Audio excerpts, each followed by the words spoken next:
Another very interesting thing is that if you actually go to the book of Exodus, when we were at Mount Sinai, the very famous event that unless someone's an atheist, everyone agrees that the Jewish people got the Torah at Mount Sinai. But we have something very interesting. It says in the book of Exodus chapter 20, verse 15, the entire people saw the thunder and the flames, the sound of the shofar,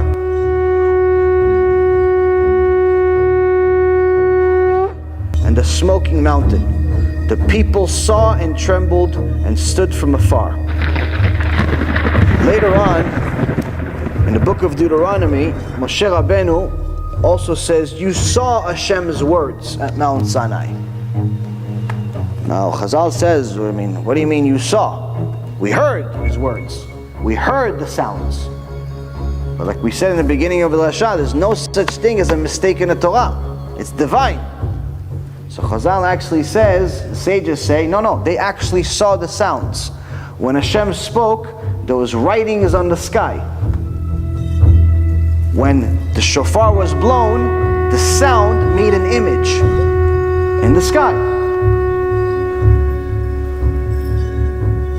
So there was some scientists that wanted to see if it's possible to see sound.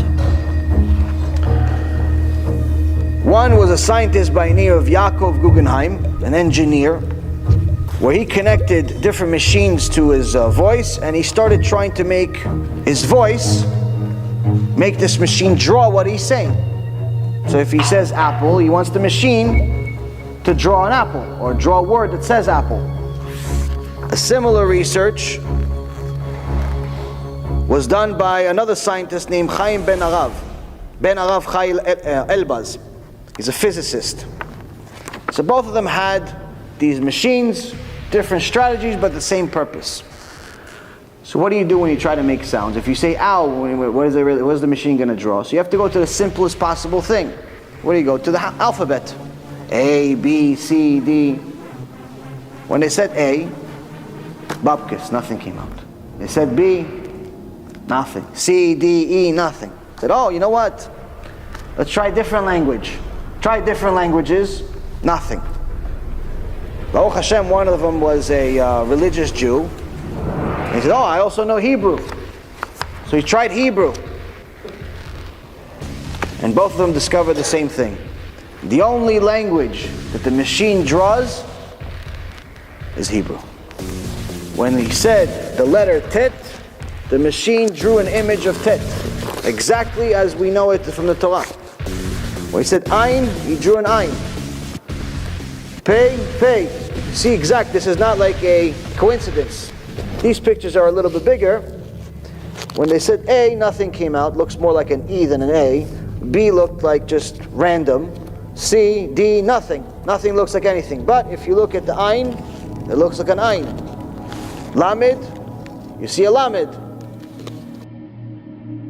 Bet, you see a Bet. Zayin, you see a Zayin. Every letter in the Hebrew alphabet, you see the machine drawing it. From what? From sound. So apparently, Chazal wasn't kidding when they said that according to the Torah we saw Hashem's words. There is a way to see sound.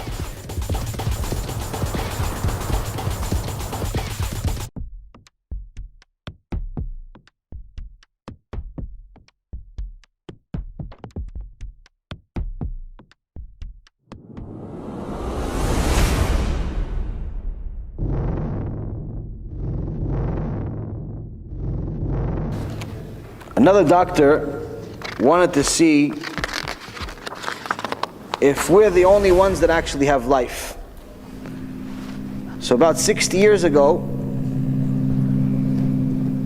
Sir Jagdish Chandra Bose, an Indian researcher of internationally renowned and one of the pioneers of research in the field of plant life, started looking into this, if there's a way to prove that plants have a life. He did more and more research, and then his research someone took a piggyback off of his research and built on top of it a person by the name of Cleve Baxter. Now, Cleve Baxter was actually an American polygraph expert. He had nothing to do with this experiment.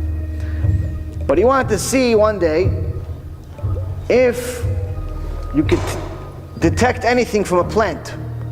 So he connected the polygraph to the plant.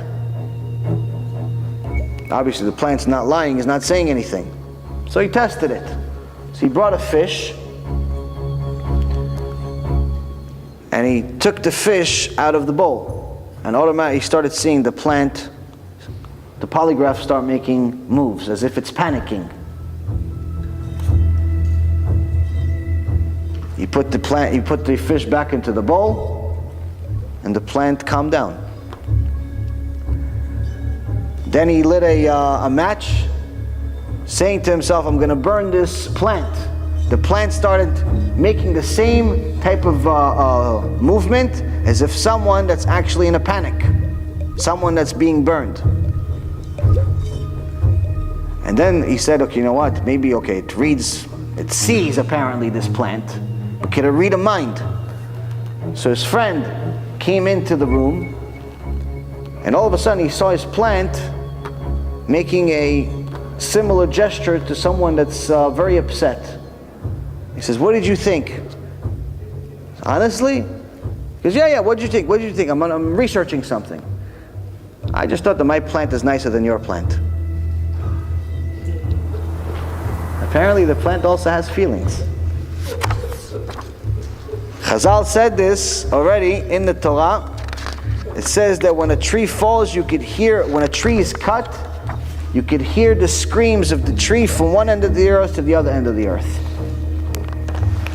They weren't talking figuratively, they were talking serious.